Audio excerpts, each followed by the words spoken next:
어, 네이버 스마트 스토어가 꽤 인기였죠. 그래서 1인 셀러 그리고 뭐 퇴사하셔서 월 현금 흐름을 스마트 스토어에서 만드시는 분도 있고 그리고 실제로 스마트 스토어로 경제적 자유를 이루신 분도 유튜브나 이런 데 책으로 종종 나왔죠. 근데 제 주변에는 없었습니다. 네, 다들 뛰어들었는데 이게 여기도 만만치 않더라 이렇게 이야기하시더라고요. 그런데 뭐 그런 경제적 자유까지는 아니더라도 내가 만든 출판물이나 도서를 스마트 스토어에서도 직접 판매할 수 있거든요. 책을 서점에서 판매하는 게 아니라 지금은 스마트 스토어 오픈하고 결제창을 열어놓고 정산만 받기만 하면 내 책도 이 네이버에서 판매할 수 있다. 그리고 일정 수수료를 떼고 네이버가 제 사업자 통장으로 돈을 넣어주는 구조입니다. 그래서 실제로 저도 그 책을 텀블벅에서도 판매하고 독립서점에서도 판매하고 그리고 나서 이 스마트 스토어에서 판매를 한번 해봤습니다. 그래서 그 스마트 스토어에 판매자 오픈을 하고 진행을 했는데요. 이게 제가 만들었던 스마트 스토어 모습입니다. 네, 그리고 실제로 정산이 들어온 금액이에요. 수수료 빼고 첫째 달에 53,900원 그렇게 나왔고 두 번째 달에 67,300원 이 정도 되었습니다. 잠시만요. 네, 문을 닫았습니다. 네, 버스 지나가는 소리가 들리네요. 그리고 마지막 세 번째 달에는 48,815원. 그러니까 한 뭐 다섯 부, 여섯 부 요 정도 팔렸다고 보시면 될 것 같습니다. 실제로 스마트 스토어를 열고 책을 판매하고 택배를 보내고 뭐 이런 게 있었는데 정산 수수료가 이렇게 됐습니다. 스마트 스토어는 간단하더라고요. 그 주문이 들어오면 해당하는 그 고객 주소가 같이 뜨니까 거기로 내 책을 포장해서 택배로 발송하고 그리고 나면 송장 번호가 남잖아요. 그거를 스마트 스토어 다시 입력을 하게 되면 정산이 완료가 됩니다. 네, 쉽죠? 그런데 온라인에서 전자상거래를 하기 위해서는 통신 판매업자 등록이 필수입니다. 그리고 그 통신 판매업 신고증이 오른쪽에 있는데 그걸 2020년 4월 16일 날 제 법인으로 만들었던 통신 판매 신고증입니다. 그런데 이 통신 판매 신고증을 받기 위해서는 구매 안전 서비스 이용 확인증이란 걸 받아야 됩니다. 워낙 그 온라인상에 그 대금을 결제를 했는데 돈을 못 받는 사기가 많기 때문에 이런 안전한 사이트라는 것을 구매 안전 서비스 이용 확인증을 통해서 확인을 가능한데요. 여기서는 네이버 스마트 스토어 이용할 경우에 네이버에서도 가능하고 옥션이나 지마켓 등에서도 발급을 받을 수 있습니다. 네, 우선은 스마트 스토어에 가입을 해야 되는데요. 기존 네이버 아이디와 별도로 신규 스마트 스토어 판매자 해야 됩니다. 네, 효진님, 수수료 관련해서도 제가 정리를 해서 조금 이따 설명을 드리겠습니다. 네, 그게 가장 우리는 또 그 고민이 많잖아요. 실제로 서점에 납품을 하게 되면 35에서 30% 혹은 많게는 40% 정도 수수료를 떼는데 네이버 스마트 스토어에서는 어느 정도 수수료를 떼는지에 대해서도 한번 알아보도록 하겠습니다. 우선 판매자 가입을 하고요. 네, 그러면 가입을 하게 되면 바로 스마트 스토어에서 판매를 할 수 있는 게 아니라 구매 안전 서비스 이용 확인증을 발급받을 수 있습니다. 우측 상단에. 그러면 아까 전에 보셨던 이런 왼쪽에 있는 구매 안전 구매 안전 서비스 이용 확인증을 발급받습니다. 이게 중요합니다. 이걸 발급받아야지 통신 판매 신고증을 발급받을 수 있습니다. 네. 그러면 이렇게 해서 구매 안전 서비스 이용 확인증을 가지고 발급받은 거를 가지고 캡처를 떠서 네, 다운로드를 받은 후에 정부24로 들어갑니다. 정부24로 들어가시면 통신 판매업 신고라고 검색창에 한번 이렇게 씁니다. 그러면 여기 보시면 신청 서비스 중에서 통신 판매업 신고 시군구가 나오는데 여기 신청을 누릅니다. 네. 신청을 누르시면 네, 이렇게 이런 통신 판매업 신고를 하는 란이 나옵니다. 그러면 이런 내용이 나오는데요. 뭐 우선은 업체 정보를 우선 빈칸에 넣습니다. 네. 그러면 사업자 등록증에 나와 있는 그 사업자 등록 번호와 상호 이런 것들을 넣어야겠죠. 그리고 나서 판매 정보를 기입을 합니다. 판매 정보는 당연히 판매 방식은 인터넷이겠죠. 그리고 판매는 도서니까 도서, 교육 도서 완고라 이렇게 있겠죠. 체크를 하고 그리고 구비 서류를 확인하여 제출하라고 하는데 온라인 파일로도 첨부가 가능합니다. 네. 구매 안전 서비스 이용 확인증을 첨부하라고 하죠. 그러니까 그 해당하는 파일을 첨부를 하고 수령 방법은 온라인 직접 그 수령하는 방법을 저는 선택을 해서 파주 시청에 가서 발급을 받았거든요. 그래서 수령 방법은 본인에게 맞는 내용을 선택을 합니다. 그렇게 하시면 며칠 있다가 연락이 옵니다.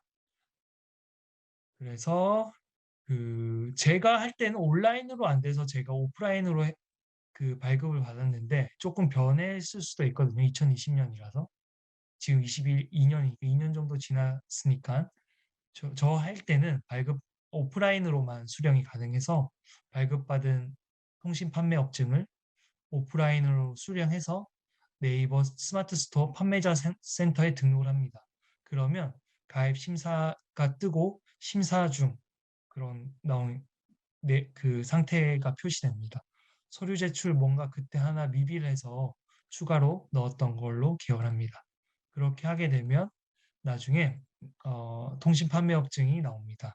그걸 가지고 이제 그 네이버에서 그 나만의 쇼핑몰을 열 수 있는 거죠.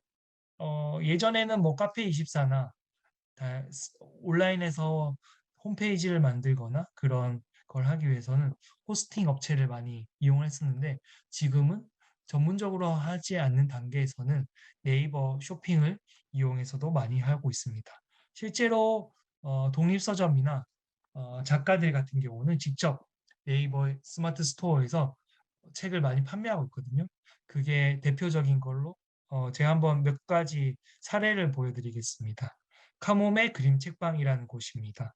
보시면 이렇게 사인본도 그 네이버에서 팔지만 그림책 꾸러미라는 것도 팝니다. 그림책 2권과 굿즈 2개월 동안 보내겠다. 이렇게 7만 원의 그 금액을 설정이 되어 있습니다. 여기 보면 그림책 3권과 굿즈 이렇게 5만 원에 한 번에 받을 수 있는 거죠. 이런 케이스 같은 경우는 독자가 구매를 하게 되면 책방 주인이 원하는 책을 넣어서 책을 발송하는데 그럴 경우 이 책방 운영하는 사람의 어떤 그 성관이라든지 책을 보는 시선 이런 것들을 해당하는 독자가 최대한 그 동의를 해야지만 이런 그 사업이 가능합니다. 이런 그 그림 책방도 있고요. 그리고 실제로는 뭐 그 네이버 쇼핑에서는 책뿐만 아니라 소모임 이런 그 모임도 판매할 수가 있습니다. 그리고 책뿐만 아니라 교육 프로그램 혹은 이런 굿즈라고 하는 북 커버 이런 것들도 판매할 수 있는데요. 이렇게 네이버에서는 결제가 일어나고 해당하는 그 URL을 보내준다거나 아니면 라이브 클래스라는 그 동영상 사이트와 연계를 한다거나 아니면 오프라인 모임을 하는데 회비를 이 스마트 스토어에서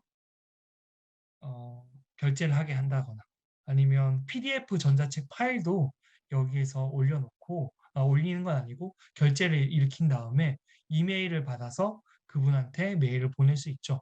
이런 다양한 것들이 현재 네이버에서 일어날 수 있다. 많이 편하죠. 누구나 네이버 아이디는 다 갖고 있기 때문에. 네. 그리고 실제로 그 홍대나 연남동에 있는 그 독립 책방들도 이렇게 네이버 스마트 스토어에 독립서점을 열어서 온라인 몰을 열어서 책을 판매하고 있습니다.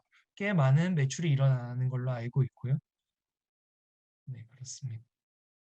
네, 신기하죠. 이미 이제 거의 그러면 이 독립서점 입장에서는 따로 홈페이지를 유지하고 그러는데 공력이 많이 안 들죠.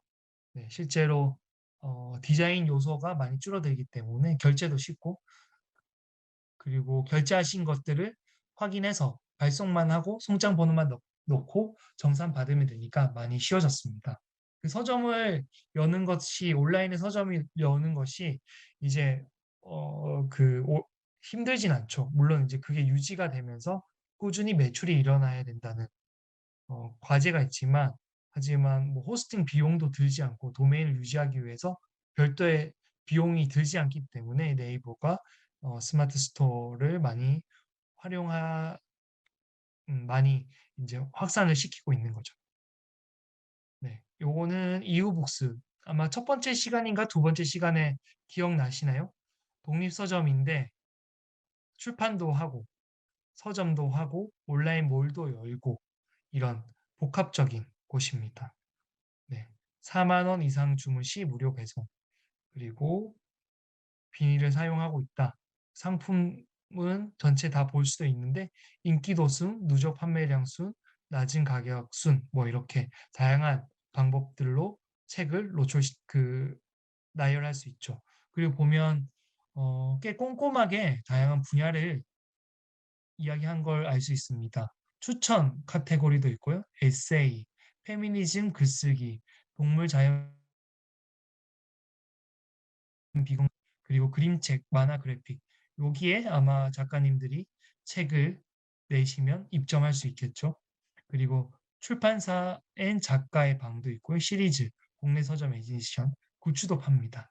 사진, 매거진 이런 다양한 상품들을 독립 서점에 맞는 상품들을 구색을 맞춰서 넣을 수 있죠. 네. 사실 디자인 요소는 그렇게 많이 들진 않는 거죠. 카테고리를 어떻게 만들 것인지에 대한 내용, 책을 어떤 식으로 보여줄 건지에 대한 고민, 그리고 여기 대문 썸네일, 그리고 간판이 되겠죠? 이런 것들을 요 정도만 하면 되는데 이런 것들은 따로 디자인을 쓸 수도 있지만 뭐 요즘 워낙 디자인 할 수 있는 홈페이지들이 많아졌잖아요. 미리 캠퍼스라든지 그런 것들이 있기 때문에 그런 사이트를 활용하시면 훨씬 쉽게 하실 수 있습니다. 혹시 이런 사이트 이용해 보신 적 있으신가요? 독립서점에서의 책을 주문하셨거나 그런 분들 계신가요?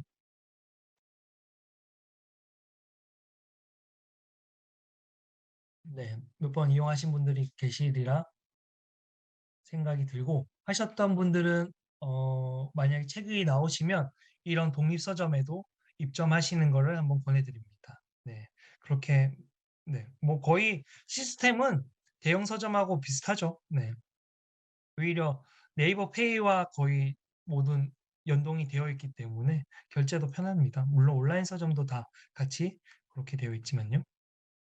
그럼 네이버 스토어, 스마트 스토어는 이런 시스템이죠.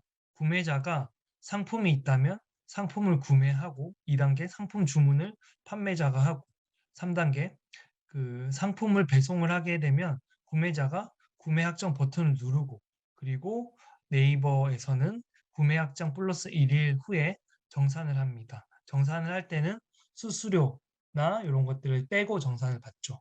그래서 그러면 궁금한 거죠. 얼마 정도의 수수료를 떼니 너희들은 그런 것들이 궁금한 겁니다. 네, 박견이 엄청 편리합니다. 보시면 이렇게 네이버 홈페이지에 나와 있습니다. 구매자가 어떤 상품을 살 때 네이버 쇼핑을 거쳐서 스마트 스토어로 가게 되면 네이버 쇼핑 연동 매출 수수료와 네이버 페이 주문 관리 수수료를 붙여서 결제를 해준다. 그런데 네이버 쇼핑에 미노출된 도서 같은 경우는 구매자가 스마트 스토어에서 구매를 하게 되면 네이버 쇼핑 매출 연동 수수료를 빼고 결제를 해준다. 그러면 수수료는 얼마냐? 영세 상인 같은 경우에는 1.98%. 이게 뭐 현금을 입금하든 신용카드로 결제를 하든 뭐 다 똑같이 네이버 페이로 결제하든 그 사업자의 등급에 따라 달라지는 거죠. 중소 1은 0.58, 중소 2는 0.75, 중소 3은 3.02보다 일반은 3.63%를 떼겠다. 그러면 이 등급은 어떻게 달라지냐? 보면 국세청 매출 등급을 연 2회 업데이트해서 각 스마트 스토어에 그 등급을 매긴다는 거죠. 네, 그래서 사업자 등록증을 나라에서 하는 이유가 해당 사업자로 매년 우리가 국세 그 매출을 신고하잖아요. 뭐 연말정산이라든지 아니면 부가세 신고라든지 이런 것들을 기장을 세무사를 통해서 맡기는데 그 자료를 네이버가 끌고 와서 내가 너희 쇼핑몰의 카드 수수료를 돈을 잘 버는 곳은 조금 더 떼고 돈을 못 버는 곳은 적게 떼겠다 이런 내용이죠. 이게 2022년 1월 30일부터 수수료율이 인하됐다 이런 식으로 했던 거죠. 그리고 22년 1월 31일까지는 이렇게 조금 더 수수료를 더 많이 뗐었죠. 보시면. 그리고 2021년 7월 30일까지는 결제 수단별로 수수료율이 달랐던 거죠. 물론 그 매출에 따라서 일반, 영세, 중소 1, 2, 중소 2, 뭐 이렇게 달랐지만 무통장 입금했을 때, 휴대폰 결제했을 때, 네이버 페이 보조 결제했을 땐 달랐는데 이것들이 다 정리가 돼서 결제를 신용카드를 하든 무통장 입금을 하든 이렇게 일괄 정리한다. 이렇게 되어 있습니다. 가끔 그런데 서울시나 지자체에서 스마트 스토어의 수수료율을 일부분 보조해주는 프로그램이 나오기도 하거든요. 그때 만약에 내가 스토어를 열고 운영을 한다면 그 정도 수수료를 어, 좀 줄일 수 있죠. 보전받을 수 있는 거죠. 네, 그렇습니다. 네, 요 네이버 쇼핑에 노출되게 되면 연동 수수료 조금 더 받고 그걸 합쳐서 결제를 받습니다. 그리고 가령 아까 보시면 구매 확정 이후에 돈을 받잖아요. 여기 보시면 네이버 스마트 스토어에서 고객이 구매 확정한 이후에 플러스 1 영업일에 판매자가 돈을 받는데 정산을 받는데 빠른 정산이라는 프로그램도 있습니다. 빠른 정산은 그 택배사에서 집 가져가는 기준으로 바로 구매 확정이 돼서 집화 처리한 다음 하루 1 영업일 이후에 정산이 완료되는 건데 보통 구매 확정일 정산 기준보다 약 5일 정도 빠르다. 그런 거죠. 사실 어, 그 판매자 입장에서는 당장 정산 받고 싶잖아요. 사가는 순간 돈을 입금받고 싶지만 택배사가 집하 처리를 하는 순간 택배사에서 그 물건을 수령하는 순간 다음날 정산되는 구조니까 빠른 정산이 훨씬 더 좋죠. 스마트 스토어 운영할 때. 네이버 입장에서는 돈을 가지고 돈 놀이할 수 있는 것들을 좀 줄이는 효과가 있습니다. 그런데 빠른 정산을 하기 위해서는 조건이 있습니다. 신청월 직전 3개월 연속 월 20건 이상이고 그리고 반품률도 3개월 연속 반품률이 20% 미만이고 사업자는 국내 사업자 같은 경우에는 해외 셀러들도 네이버에 많이 들어와 있는데 국내 사업자 같은 경우는 그렇게 어느 정도 활성화가 되면 바로 다음날 집화 이후에 바로 다음날 준다는 거죠. 그만큼 빨리빨리 상품을 발송해서 회전율을 높이려고 하는 네이버 쇼핑의 생각인 것 같습니다. 네, 저희 그 출판사에서 하는 건데 9월에만 좀 발송이 되고 그전에는 거의 없어서 빠른 정산을 받지 못하는 경우입니다. 네, 그래서 한 도서를 판매해 봤습니다. 정가가 15,000원 도서를 10% 할인해서 13,500원에 판매했습니다. 네, 그러면 수수료를 보니까 약 3.02% 중소기업 중소 3의 기준으로 해서 408원의 네이버 쇼핑 기준 수수료 발생했고요. 택배비가 2,500원 나왔으니까 실제로 저한테 떨어지는 거는 만 원짜리 하나, 만 오천 원짜리 책을 판매하게 되면 1,592원 정도고 네이버가 가져가는 수수료는 408원입니다. 질문이 들어왔는데요. 김소리 님이 스마트 스토어도 사업자 등록이 필수인가요? 네, 그렇죠. 필수입니다. 출판을 하거나 스마트 스토어 할 때도 사업자 등록증이 있어야 됩니다. 근데 너무 사업을 어렵게 생각하지 마시고요. 그냥 뭐 15세 이상도 사업자 등록증 낼 수 있으니까요. 네, 그냥 한번 해본다 이런 생각을 하시면 됩니다. 이 뭐 리스크가 엄청 큰 사업은 아니기 때문에 그렇습니다. 네, 혹시 스마트 스토어 관련해서 뭐 또 다른 질문이 있으실까요?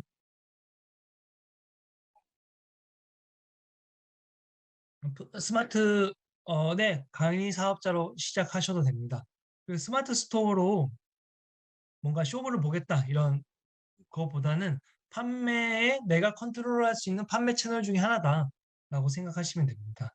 택배비 저렴하게 그쵸. 이게 쉽진 않습니다. 저도 그 가령 뭐 집으로 들어오는 건 편의점 택배 이런 것들을 이용하는데 그것도 뭐 3,000원, 좀 무거우면 4,000원 훨씬 넘더라고요. 저렴하게 하는 방법은 배본사 이용하니까 종당 2,500원 정도로 하긴 하더라고요. 근데 그건 배본사에 또 비용을 줘야 되니까 월에 그게 또 대안이 될 수는 없을 것 같고 글쎄요. 그 쇼핑몰 하시는 분들 옆에 꼽사리 껴서 하는 방법이 있을 것 같긴 합니다. 일주일 한두 개 팔리면 그쵸. 택배사가 직접 계약을 해줄 경우는 없죠. 일주일 그 정도 물량이면 조금 더 분발해서 더 많이 파는 걸로 이렇게 해야 될 것 같습니다. 네. 감사합니다. 네. 그리고 교보문고 전 매장에 깔리는 광고가 있어서 한번 소개해 드리려고 하는데요. 혹시 네. 그래서 그 어떤 간혹 이제 책이 잘 나가기 시작하거나 뭔가 본인들 입장에서 이 책을 광고를 하면 괜찮겠다 싶을 경우에 전화가 오거든요. 그럴 때는 뭐 보통 이제 비쌀 거예요. 한 뭐 작게는 2, 30만 원, 많게는 100만 원 이상도 요청을 할 건데 상황에 따라서 할 수도 있겠지만 웬만하면 안 할 경우에도 바로 하는 것보다는 약간 여지를 주면서 슬금슬금 이제 빼는 게 좋을 것 같아요. 왜냐하면 저희뿐만 아니라 다른 출판사에도 많이 제안을 할 거고 그때 여력이 되는 출판사는 진행을 할 거라서 이렇게 꼭 해야 된다 이런 건 아닌 것 같습니다. 네, 네.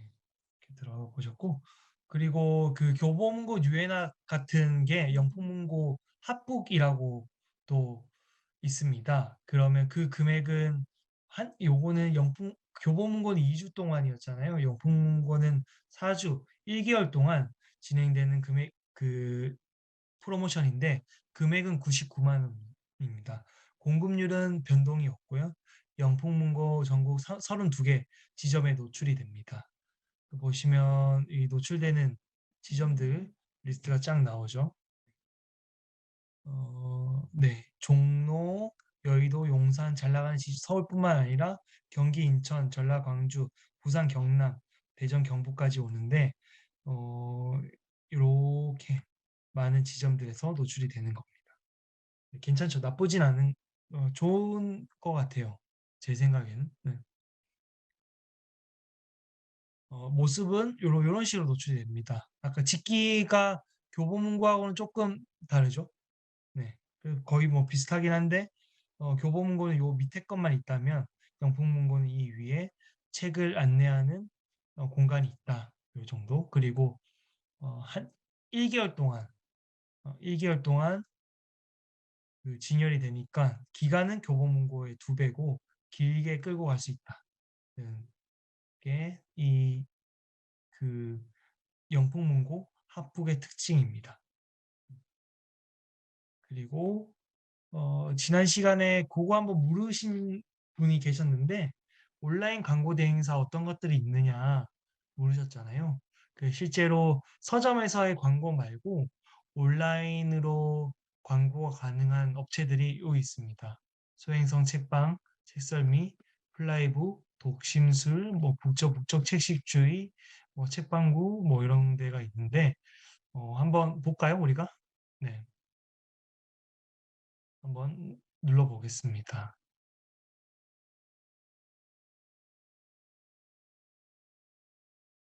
네, 여기 소행성 책방이거든요. 이제 카카오와 최대한 연동되어 있는 겁니다. 여기 보면 이런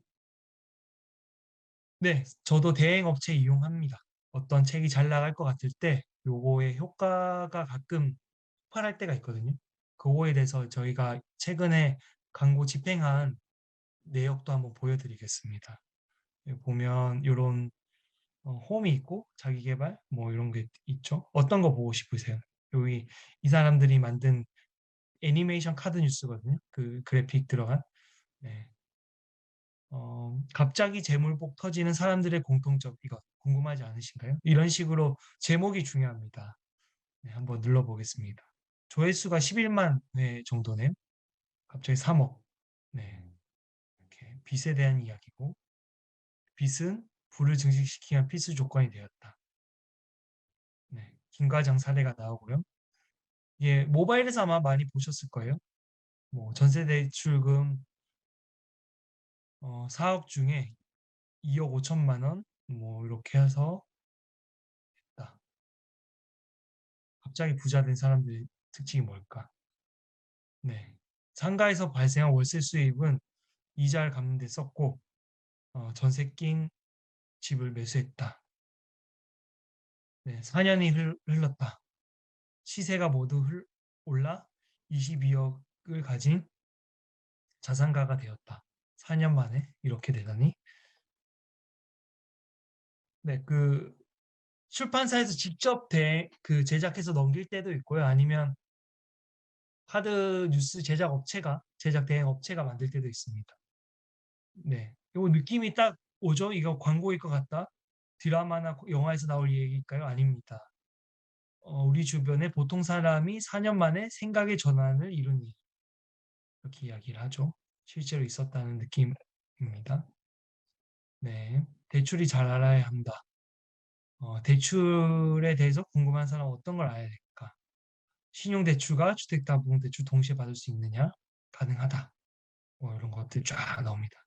그리고 뭐 구체적인 내용들이 설득적으로 나오죠. 네. 뭔가 느낌이 혹시 대출과 관련된 책이 아닐까라는 생각이 듭니다. 고정금리와 변동금리는 어떤 차이가 있을까? 그리고 요즘 최근에 금리가 많이 올랐죠. 어떤 책을 홍보할 때 그 시의성 있게 그런 내용들을 같이 넣어주면 훨씬 가독성 있겠죠. 사람들이 검색을 하거나 그 계속 다 함께 뭔가 궁금한지에 대한 네, 커진다. 그런데 이분 작가님이 나오십니다. 국내 최고의 대출 전문가인 레오가 이렇게 만들어준다는 거죠. 그럼 어떤 책이냐? 뭐냐? 보니까 대출의 마법이라는 책이다. 소행성 책방에서 이렇게 나오죠. 그럼 이제 그 댓글이 달립니다. 에이, 책 광고네 뭐 이런 댓글이 담기죠. 뭐 이런 것들. 저런 식으로 갔던 사람 망하는, 망하는 시기다 이렇게 나오기죠. 지금가 가능한 거 현재는 폭락 뭐 이런 식으로. 근데 꿋꿋하게 그 나쁜 댓글은 그냥 걸으면 됩니다. 네. 왜냐하면 이렇게 받아들이는 사람도 있고 그리고 실제로 이 광고가 몇 만회 아까 전에 조회가 됐다 그랬죠. 여기 10일 만에 조회가 됐다고 했죠. 그래서 그런 케이스가 있었다는 거 말씀드리고 네, 다시 PPT로 돌아와서 네, 그 돈을 요즘 금액이 이 정도인데 조금 더 올랐을 거예요. 그래서 제 생각에는 웹툰을 하실 수 있으니까 직접 카드 뉴스를 한번 만들어 보시면 어떨까? 그렇게 해서 이 업체들이 가지고 있는 플랫폼에 태우게 되면 이 코스트가 확 떨어질 거거든요. 네, 역으로 웹툰을 하실 수 그 그림을 그리실 수 있으시니까 이런 업체에 사업 제안서나 이런 것들을 드릴 수 있겠죠. 네. 뭐 건당 얼마 받겠다. 장당 얼마 정도 하는데 내가 그 신업을 만들어주면 카드 뉴스를 만들어주겠다. 역으로 영업을 할 수 있겠죠. 네. 그리고 출판사에서도 이런 일러스트 전속으로 한 출판사와 영업을 같이 할 일러스트를 많이 얻고 있습니다. 제가 1인 출판사나 독립 출판 제작자분들한테 추천해 드리는 방법 중에 하나가 독자 DB를 모으자라는 건데 실제로 이거는 제가 읽었던 출판 마케팅 박주훈님의 출판 마케팅 전략 가이드에서 나온 내용이 좋아서 제가 현장에서 써먹고 있거든요. 이분이 온라인 쪽 마케팅을 주로 하셔서 거기에 좀 특화되어 있습니다. 그래서 그 내용 중에서 좋았던 부분이 이 내용입니다. 이메일을 통한 마케팅인 거죠. 사실 이메일이라고 하는 홍보 수단은 꽤 오래된 홍보 수단이 됐죠. 그래서 출판사들이 뭐 그런 걸로 마케팅해 관가할 때도 있지만 실제로 이메일 자동화 마케팅은 여전히 유효하다. 뉴스레터로 바뀌었죠, 요즘은. 그렇게 되는데 거기서 좀 보고 그 출판사들이 계속 서점에 의존하는 이유가 고객의 DB가 서점에 다 갖고 있거든요. 네. 그러니까 만약에 내가 고객의 이메일과 직접 소통할 수 있는 창고가 있으면 아까 전에 봤던 스마트 스토어에 책을 올려놓고 URL을 고객한테 보내면 됩니다.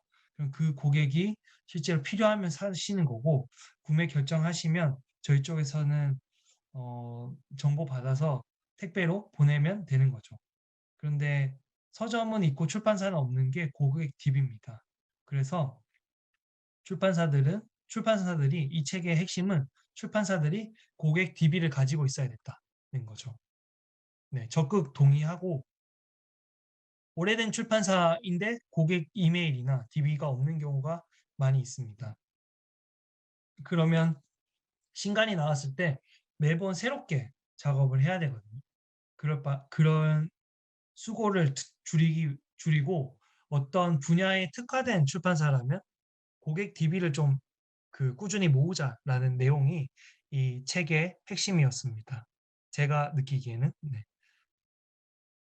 그래서 요즘은 뉴스레터도 많이 나오죠. 그 뉴스레터 전문으로 하는 뉴닉이라는 어, 언론사인데요. 여기 보면 구독하기 버튼이 있습니다. 실제로 한번 눌러볼까요? 그러면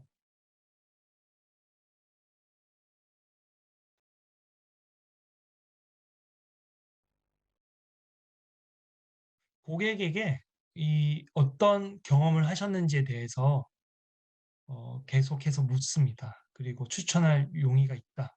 뭐 오늘 가장 좋았던 코너를 골라달라. 이렇게 해서 고객의 반응을 빨리빨리 의견이 있나? 네.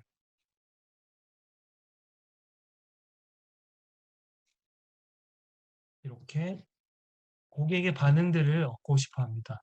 이거는 뭐 웹상에서도 가능하고 모바일에서도 답변을 할 수가 있죠. 그러면 피드 정책 이렇게 3년 뒤에 개인정보가 워낙 중요하니까 이런 내용들을 넣습니다. 그러면 네, 이렇게 나오고 어차피 이메일로 계속 소통하는 거니까 고객들의 피드백을 받을 수 있죠. 네, 이런 케이스들도 있고요.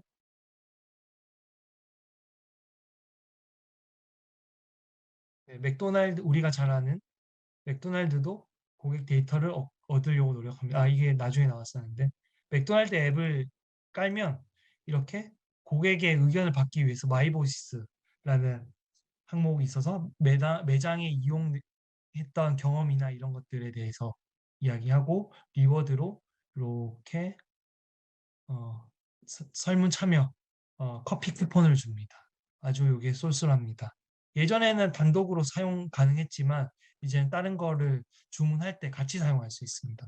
그래도 요즘 그 커피 값이 1,500원으로 올랐죠. 그래서 좀 쏠쏠하게 저는 사용하고 있는데 이런 그 유닉이라는 온라인 언론사뿐만 아니라 이 맥도날드와 같은 대형 글로벌 프랜차이즈도 독자들의 반응을 계속해서 수집하고 있습니다. 그래서 저는 일하고 있는 출판사에 이렇게 QR코드 촬영하면 독자 설문 참여가 가능한 바코드를 심었습니다. 여기에. 네.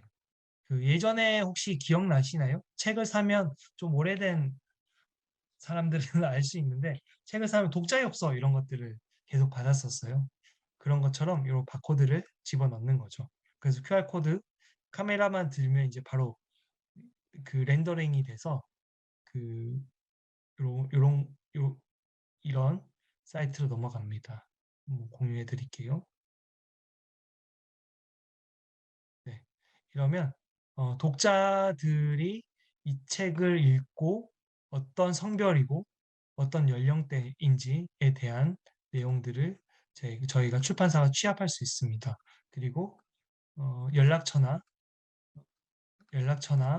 이메일, 이름, 그리고 구입하신 책의 제목에 대한 내용들을 기입할 수 있게 세팅을 했습니다. 그리고 도서를 구매하게 된 계기, 그리고 제목에 대한 대략적인 점수, 표지에 대한 거, 그리고 본문에 대한 거, 편집 후에 하고 싶은 말 남겨달라. 그리고 간단하게 개인정보에 대한 내용들을 이렇게 넣습니다. 그러면 제출하게 되면 네, 출판사는 독자들의 반응을 얻을 수 있는 거죠. 그리고 이렇게 한 2,000명, 3,000명 정도 DB가 모이잖아요. 그럴 경우에는 출판사 입장에서는 신간이나 개정판 안내도 할 수 있고 작가 오프라인 모임, 강연의 안내도 이런 이메일이나 문자로 할 수 있습니다. 그리고 경제경영 자기계발 취미 관련 작가들한테는 단톡방 운영할 수 있는 그런 사례가 되는 거죠. 그리고 꾸준한 뉴스레터도 해당하는 업계 이야기로 발행할 수 있습니다. 최근에 뉴스레터로 가장 성공한 작가가 있습니다. 누구일까요? 그리고 그 요거 조그만 소책 문고판 책이 나왔는데 크리에이터를 위한 뉴스레터 발행의 모든 것을 보면 온라인 뉴스레터 발행을 하는 법에 대한 이야기가 있어서 꽤 재밌게 읽었습니다. 한번 시간이 되시면 꼭 읽어보시라고 권해드리고요. 그리고 혹시 출판계에서 뉴스레터 발행에서 가장 성공한 사례가 있습니다. 누군지 아시나요? 최근에 감호장 관련된 책이 나왔는데 네, 요 작가입니다. 이스라라는 작가고요. 이스라 작가가 실제로 출판사도 운영하고 있고, 네, 네, 연재 본인 스스로 월간은 윤종신이고요. 이분은 스스로 일간 이스라라고 하고 있습니다. 예전에는 이제 매일매일 발행을 해서 그런 뉴스레터를 시작을 했죠. 1인 출판사 대표이기도 하고 스스로를 연재 노동자라고 하는 분입니다. 네, 들어보셨죠? 네. 이렇게 보면 구독 신청하러 보니까 작가 이스라입니다. 현재 일간 이스라는 휴재 중입니다. 새로운 연재가 시작될 때까지 기다려주시면 감사하겠습니다. 5집 소식은 이스라엘 SNS를 통해서 공지한다. 이렇게 나와 있습니다. 이 인스타그램이고요. 그리고 아주 바람직하게 일간 이스라엘을 통해서 발표된 거의 모든 글들은 책으로 출간되었다. 지난 글들이 궁금하신 분들은 책으로 살펴봐 주십시오. 출간된 단행본 목록은 아래와 같습니다. 2018년부터 꾸준히 했다는 거죠. 이스라 수필집 나는 울 때마다 엄마 얼굴이 된다. 이때가 본격적으로 단행본 시장에서 이스라라는 작가가 알려지기 시작했던 시기입니다. 19년에 나왔던 책들 꾸준히 썼던 거죠. 그리고 2020년, 21년 네, 요거는 아마 다른 의사분하고 같이 썼던 것 같고 최근에 감호장이라는 책으로 나왔는데 이 당시 가제로 어, 간여장이 말했다라고 했던 것 같습니다. 네. 그래서 이렇게 꾸준히 뉴스레터만 발행했던 분도 지금 엄청 잘 나가는 베스트셀러 작가가 돼 있는 거죠. 실제로 한번 볼까요?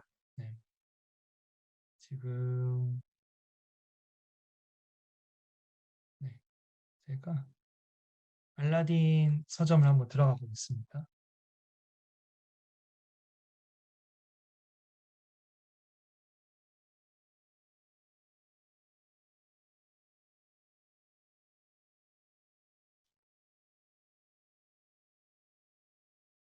네, 지금 뭐 종합 베스트셀러에도 올라가 있어서 그런 것도 한번 보여드릴게요. 처음에 그냥 단순히 어, 단순히 뉴스레터로 시작했겠죠. 베스트셀러로 들어가 보시면 네, 종합 베스트의 쭉 순위가 나옵니다. 그러면 여기 보면 작가 아까 전에 우리가 이야기했던 작가가 나오죠. 가녀장의 시대, 이스라, 이야기 장수라는 출판사에서 나왔고 이야기 장수는 문학동네의 임프린트입니다. 그 문학동네에서 꽤 잘 나가는 편집자가 임프린트로 이렇게 출간했는 이스라와 같이 가녀장의 시대라는 책을 냈습니다. 잘 나가요. 이게 뭐 종합 베스트 7이면 엄청 나가는 거죠. 네.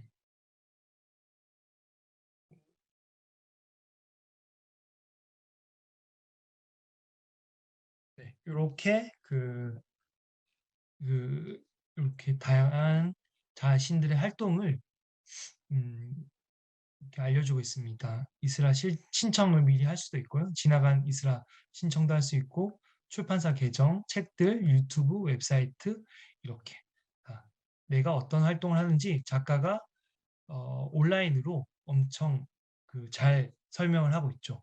그래서 누구든지 나를 덕질할 수 있게 나에 대해서 내가 어떤 일들을 하고 있는지에 대해서 알 수 있게 친절하게 나와 있습니다.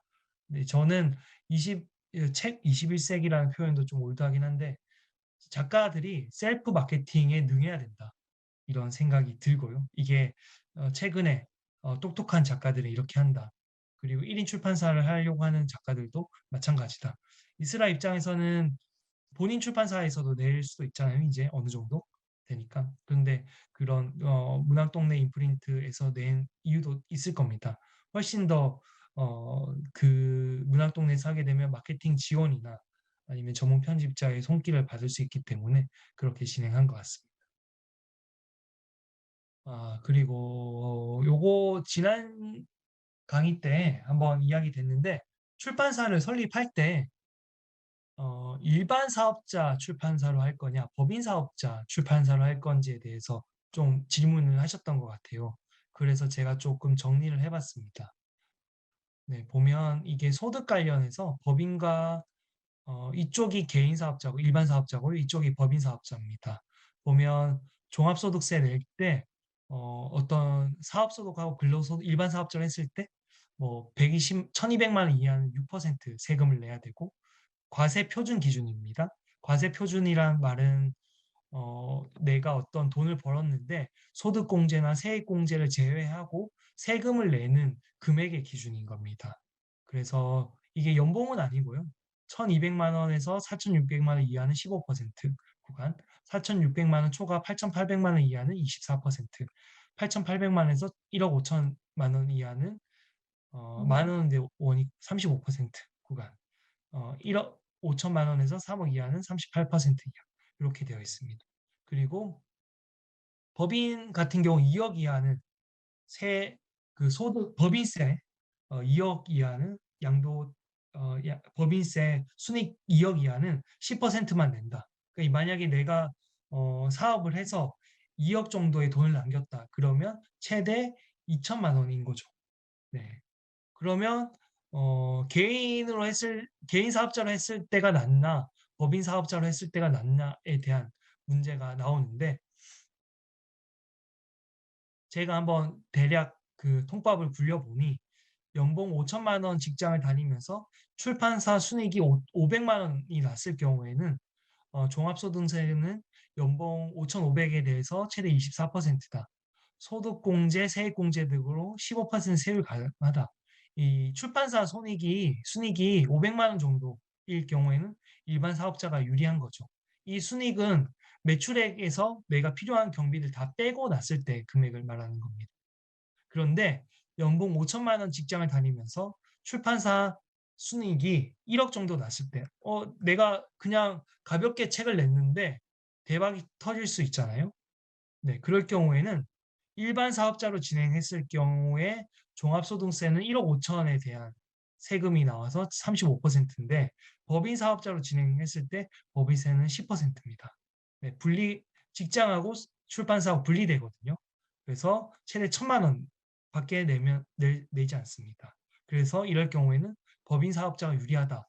물론 디테일한 부분에 있어 어떤 부분은 일반 사업자로 하더라도 소득공제나 세액공제를 많이 경비 처리를 하게 되면 세액은 줄어들 수는 있지만 이게 이익이 많이 났을 경우에는 한국의 세법상 일반 사업자보다 법인 사업자가 훨씬 더 낫다는 거 말씀드리고 법인 사업자로 진행했을 때 고정비, 소사무실 월 5만 원, 기장료 월 10에서 20만 원 정도 연간으로 치면 부가세 포함해서 330만 원이 나가는데 지출이 더 나가거든요. 물론 이제 일반 사업자도 기장료가 나가죠. 세무대리인이 하는 것들.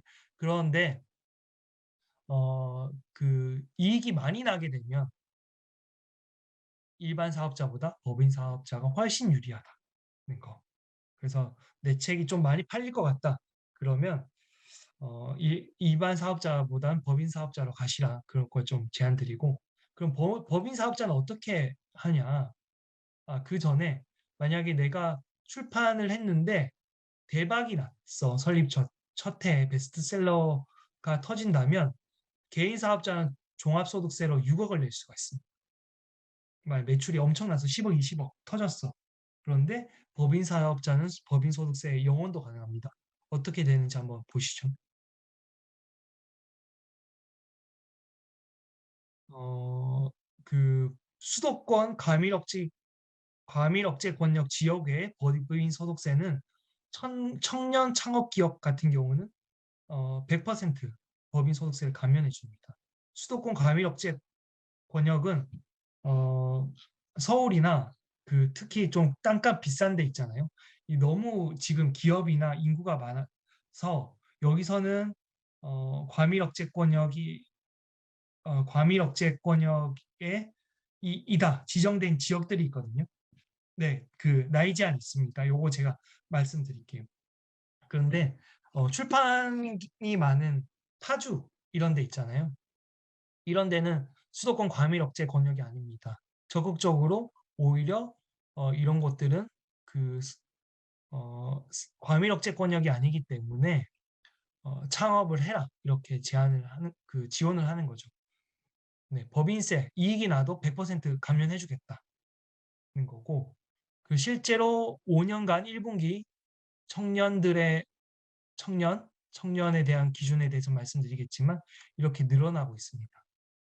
네, 세제 혜택도 많이 주니까 이렇게 하는 거고 청년 보면 창업 당시 나이가 만 15세에서 34세 미만의 개인 사업자나 네, 최대 주주가 법인 사업자다. 법인 사업자 중에서 만 15세, 34세 미만의 법인 사업자 같은 경우는 물론 이제 군대 다녀온 사람은 거기 군대 간 나이를 더해야겠죠. 만약 2년 정도 갔다 왔다. 그럼 34 플러스 2 이렇게 해서 만 36세 이렇게 되는 거죠. 그럴 경우에는 만약 창업을 해서 그 이득을 5년 정도 창업하고 나서 5년 동안은 세금을 감면해 주겠다는 거죠. 그러면 법인세를 안 내도 됩니다. 네. 그러면 법인 설립은 어디서 해야 되냐? 어렵게 생각하시지 마시고요. 지금 금액은 엄청 싸졌거든요. 온라인으로 법인 설립하는데. 보면 법인 설립하는 다양한 업체들이 많이 온라인에 있습니다. 지금 뭐 19만 5천 원 하는 업체도 있고요. 그리고 제가 했던 업체는 헬프미라는 업체인데 법인 설립이 20만 원도 안 되는 비용을 할 수 있습니다. 이건 법인 설립 수수료고요. 자본금은 100만 원, 뭐 100원도 넣을 수 있지만 보통 그렇게는 안 하죠. 뭐 500만 원, 1000만 원 정도, 1000만 원 정도 자본금으로 법인 설립을 할 수 있습니다. 여기에 1인 법인 설립하고 싶다. 그리고 공무원이나 직장인도 법인 설립 가능한지에 대한 내용도 들어가 있습니다. 네, 그러면 법인 설립을 하게 되면 이렇게 사업자 등록증에 법인 사업자라고 나와 있고요. 정보통신업이나 도소매 이렇게 출판업 법인 사업자로 할 수 있습니다. 이 사업장 파주에 있는 거는 소호사무실입니다. 그냥 그 파주에 출판업이 많고 그 수도권 비과밀 억제 권역이기 때문에 여기서 오픈을 하시면 훨씬 더 좋습니다.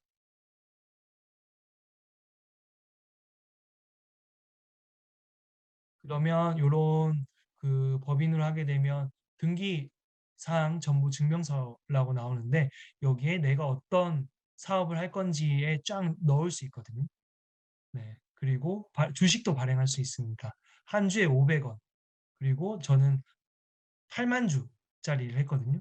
그리고 자본금은 어, 1,000만 원입니다. 아내와 제가 반반씩 주식을 가지고 있는 법인입니다.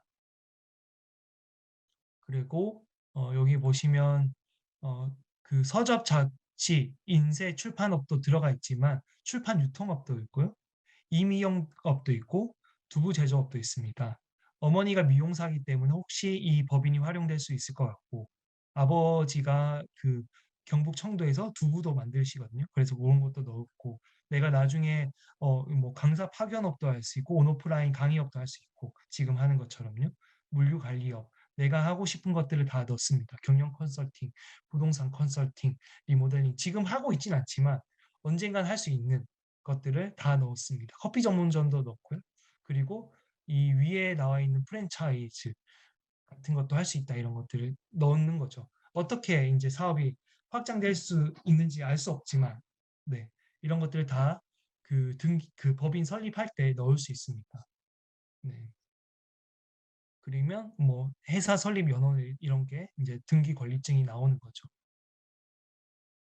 네, 최인서님이 처음부터 1인 법인으로 등록하는 유리하겠네. 저는 적극적으로 출판사 하시는 사장님, 그 편집자나 작가님들한테 1인 법인으로 하시라 이렇게 제안하고 있고요. 그리고 그 누구지? 송승헌도 탤런트 할 때 월급을 그런 수입을 법인으로 다 받았거든요. 그리고 최근에 작가님들 중에서도 만약에 인쇄 수입이 갑자기 베스트가 터져서 막 1억 정도 받는다. 그러면 종합소득세로 들어가요. 그러면 나한테 떨어지는 게 세금 다 내고 나면 6천만 원 정도 뭐 경비 처리하고 하더라도 7천만 원, 3천만 원 정도 그 경비로 다 세금으로 나가거든요. 그럴 바에 법인으로 설립해서 적절한 금액으로 출판사에 이야기해서 인세를 법인으로 받는 게 훨씬 더 세율적인 측면에서 유리합니다.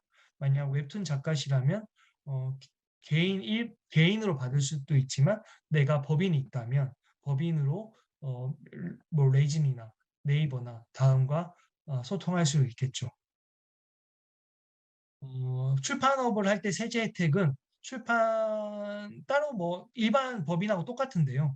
다만 출판은 면세 사업자입니다. 어떤 상품을 판매를 할 때 부가가치세가 들어가지 않죠. 그 예술업은 거의 다 그렇거든요. 뮤지컬이나 연극, 영화 다 부가세가 포함되어 있지 않죠. 네, 다른 업종들은 새우깡, 농심 같은 경우도 어, 네, 네. 오디오를 꺼주시면 감사하겠고, 어, 감사하겠습니다. 그 제조업 같은 경우는 다 어떤 상품을 판매하거나 유통할 때 10% 부가세가 다 붙거든요. 그런데 그 출판은 부가세가 붙지 않습니다. 영화도 마찬가지고 연극도 마찬가지입니다. 네, 웹툰도 마찬가지지 않을까 그런 생각이 드는데, 네, 어쨌든 출판 그 문화산업 같은 경우는 나라에서 세제 혜택을 준다는 게 면세 사업자라는 그 혜택을 주고 있습니다. 그리고 이렇게 주식에 대한 법인을 하게 되면 주식 상황 등 내 주식이 얼마 있고 이런 것들도 그 세무대리인을 통해서 발행받을 수 있습니다. 이런 것들이 나중에 신용보증재단이나 어떤 대출을 받거나 은행과 거래를 할 때 그 법인으로 대출도 받을 수 있거든요. 그럴 때 이런 서류들을 어, 세무대리인에게 요청해서 받으시면 됩니다. 그리고 법인으로 하게 되면 매년 이런 기업처럼 재무상태 변화, 손익계산서 그런 것들 그리고 합계 잔액 시산표라는 재무제표를 받을 수 있습니다. 이런 것들이 그 법인의 어떤 그 재무에 대한 상태를 나타내는 거기 때문에 이거를 가지고 대출이나 여러 가지 은행 업무를 할 수 있죠. 네. 건실해 줄수록 그 은행들에서는 이 법인의 돈을 빌려주고 싶어 합니다. 그러면 법인으로 했을 때의 그 출판사 신고 확인, 출판사를 할 때 법인과 일반 사업자가 다르냐? 출판사 신고 확인증을 한번 볼게요. 왼쪽이 그 법인 사업자로 한 출판사 신고 확인증이고, 오른쪽이 일반 사업자로 했던 그 출판사 신고 확인증입니다. 다른 건 없습니다. 대표자 이름 들어가는 똑같고, 그렇게 해서 크게 다르진 않다는 거고, 다만 좀 달랐던 거는 신고 법인에 법인으로 했을 땐 406으로 했는데, 이게 파주 쪽에서만 그런 건지 관악구에는 뭐 그런 게 없거든요. 그래서 파주가 좀 다른 건지 그건 한번 제가 더 알아봐야 되겠다는 거 생각이 들었고 그럼 다른 거는 특별하게 다른 건 없었다. 법인이든 일반 사업자든 출판사 신고 확인증 내는 건 똑같다는 거죠. 그리고 만약에 법인에 조금 더 관심 있으시면 요런 책, 그 법인이나 이런 설립이나 개인 사업자에 대한 내용들이 정리되어 있는 책이 없더라고요. 그래서 그런 책을 좀 내면 판매가 될 것 같다. 다만 지금 나와 있는 시중에 나와 있는 거는 부동산 투자할 때 투자하는 사람들이 법인 내서 많이 하거든요. 그런 것들이 있다. 네. 그런 요런 두 가지 책이 좀 괜찮은 것 같아요. 요거는 제가 왼쪽에 있는 책은 제가 일하는 출판사에서 나온 책, 오른쪽은 그냥 다른 출판사인데 둘 다 괜찮은 것 같습니다. 한번 보시면 법인에 관련된 간략한 내용을 알 수 있습니다. 그리고 다양한 출판 지원 사업이 있습니다. 요거는 좀 캡처하셔서 나중에 한번 지원을 해보시면 좋겠다는 생각이 들었거든요. 네. 시간이 몇 시죠? 네. 47분이니까 요거 관련해서는 잠깐 쉬었다가 제가 5시에서 진행하면서 말씀드리도록 좀 구체적으로 말씀드리도록 하겠습니다. 처음에 시작하실 때 그 본인 자본을 넣는 것보다는 어, 다양한 출판 지원금들이 있거든요. 그런 것들을 한번 신청해 보셔서 진행하시면 어떨까 그런 생각이 들고 물론 진입장벽은 좀 있습니다. 뭐 이런 것들 있잖아요. 그 진흥원, 학술원 이런 것들은 조금 책의 만듦새나 이런 것 내용이나 이런 것들이 좀 그 튼튼해야지 지원이 되고 하지만 뭐 이런 것들 있잖아요. 인쇄 특화지원센터나 경기콘텐츠위원회 이런 것들 같은 경우는 초보 그 신인 작가들이나 출판사들에게 조금 더 열려 있는 것 같습니다. 그리고 환경부에서도 좀 그 지원을 많이 하고요. 그리고 출판문화산업진흥원 전자책 제작 지원 사업도 있습니다. 아마 20에서 실비 지원 지난번에 한번 말씀드렸죠. 전자책 밭에서 하기 때문에 이런 것들을 진행해 보시고요. 남도현님께서 질문 주셨는데요. 혹시 지원 사업에 되신 적도 있으신지요? 네, 요 전자책 제작 지원 사업에 한번 넣었다가 떨어졌습니다. 네, 지원 사업은 저는 낸 적은 없어요. 근데 같이 일하시는 분들 중에서 요그 그림책 작가였는데 그 출판 여기 한번 되신 적 있고 예술인 복지재단 그분이 알려주셨거든요. 네. 창작 디딤돌 2년에 한 번 300만 원, 창작 씨앗 생애 다 나면 200만 원 이런 것들이 있어요. 그래서 어, 그런 건 아닌 것 되는 건 인맥 영향은 없는 것 같아요. 웬만하면 크게 없는 것 같습니다. 그런 것들 잘 챙겨서 지원하시다 보면 선정이 되는 경우가 있는 것 같고요. 여기 보니까 예술인 복지재단이 꽤 재밌을 것 같은 내용을 한번 찾아봤거든요. 예술활동 증명 이런 것들 하게 되면 꽤 여러 복지가 있는 것 같습니다. 그 만화인들도 여기 지원할 수 있고요. 보면 1인당 300만 원, 1인 1회 200만 원 이런 것들인데 선정 인원 규모가 꽤 큽니다. 보시면 그죠? 18,000명, 3,000명 이렇게 되기 때문에 꽤 괜찮다. 그리고 예술 활동 증명 완료하고 창작 활동을 준비 중인 현업 예술인 이렇게 되어 있거든요.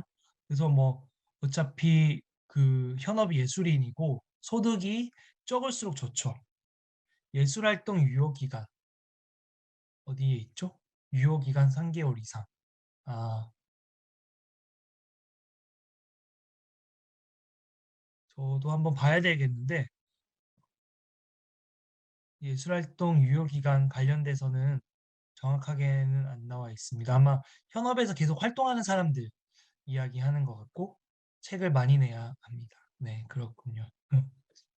네, 그런 것들이 있으니까 한번 찾아서 체크하시면 그렇군요. 주긴 좀 인증을 하셔야 되군요. 그 보면 문학, 미술, 사진, 건축, 음악, 국악, 무용, 연극 이런 만화 이런 것도 있더라고요. 네. 2년까지 유효 기간이 있군요. 네. 2년에 한 번 정도 내야 되는 건가요? 그래서 꾸준히 작품 활동을 많이 하시면 좋을 것 같습니다. 제가 뭐 이제 1에서 4주까지 쭉 했는데요. 제가 만약 1인 출판, 독립 출판을 다시 한번 낸다면 이런 식으로 도서를 유통할 것 같아요. 첫 번째, 홍보 기지를 좀 구축을 할 것 같고, 동시에 출판사 설립을 진행할 것 같습니다. 그리고 1차 체험판으로는 PDF 전자책 제작을 해서 쿠몽에서 유통을 해서 이게 어느 정도 수요가 있나 이렇게 체크를 한번 해보고 어느 정도 판매가 되고 호응이 있다 그러면 텀블벅 펀딩으로 진행하면서 제작비를 회수한 다음에 독립서점과 직거래 진행하겠습니다. 그러면서 이제 그 말씀드렸던 것처럼 SNS로 꾸준히 이것들을 홍보를 해서 팔로우나 나와 독자 DB 같은 것들을 계속 수집할 것 같고요. 그리고 이후 팔로우 증가시켜서 작가 작품 브랜딩을 진행할 것 같습니다. 그리고 오프라인 모임 접점을 확대할 거고 네이버 스마트 스토어 개설해서 직접 판매를 진행할 예정입니다. 그렇게 할 것 같아요. 그런 다음에 이런 절차를 진행한 다음에 알라딘이나 예스와 같은 대형 온라인 서점 먼저 조금 계약을 해서 진행할 것 같고 그 다음에 전자책 제작해서 예스 전자책, 예스 입사 전자책, 교보 전자책, 알라딘 전자책과 같은 전자책으로 좀 먼저 유통할 것 같아요. 그런 다음에 아까 전에 설명드렸던 어느 정도 남은 책들은 절판 전략해서 리셀 가격을 많이 올려서 정리를 하면 좀 안정적으로 할 것 같다. 이게 웹툰 작가분들도 좀 활용할 수 있지 않을까? 여기에 막 뭐 더 버무려지겠죠? 웹툰 같은 경우는 거기에 웹툰 생태계 출판이나 전자책 이런 부분과 결합시킨다면 조금 더 안정적으로 책을 유통할 수 있을 겁니다.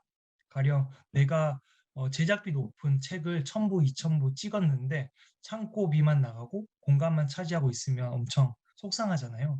그런데 이런 과정을 거쳐서 진행한다면 안정적으로 출판 유통을 할 수 있지 않을까 그런 생각이 들었어요. 물론 이 과정이 좀 힘들 수 있죠. SNS 홍보 기치를 구축한다. 이거는 뭐 트위터가 될 수 있고 블로그, 페이스북, 인스타그램, 유튜브, 틱톡 이런 것들이 될 수 있겠죠. 네. 좀 설득적으로 다가오시는지 모르겠습니다.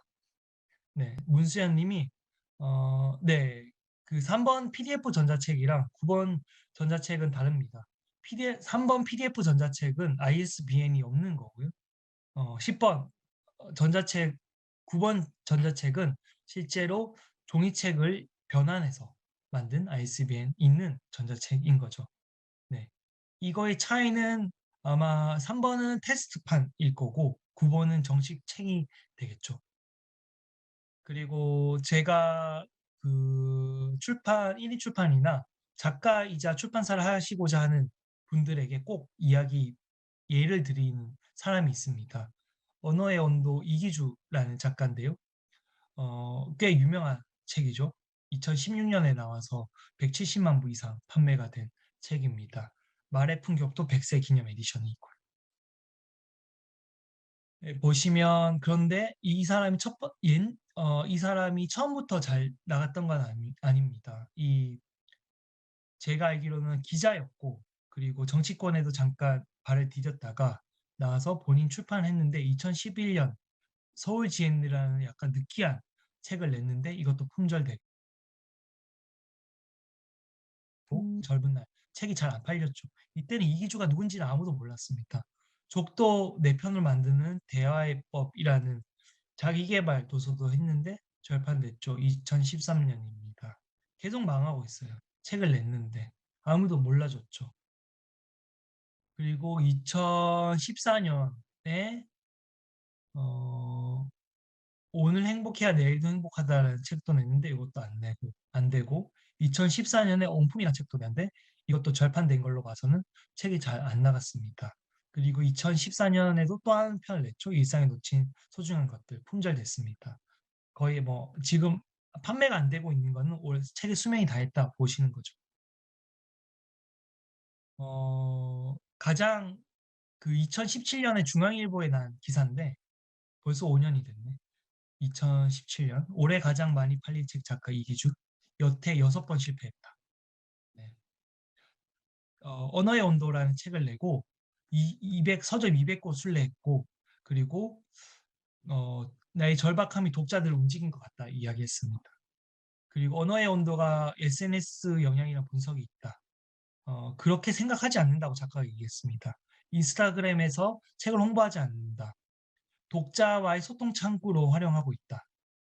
어디에서 영향이 있었냐? 책이 잘 나갈 때 언어의 온도를 냈을 때 팔로워 수가 몇천 명에 불과했다. 책이 알려지면서 팔로워 늘어났다. 내가 책을 알린 방법은 면대면이다. 책을 내고 6개월 동안 교보, 영풍, 반대뉴스 전국 매장을 다 찾아갔다. 독립서점까지 합치면 200곳이 훨씬 넘는다. 출판 영업사도 잘 안 가는 지역의 작은 책방에 가봤다. 순례였다. 음. 그래서 365일 중에 360일은 서점에 간다.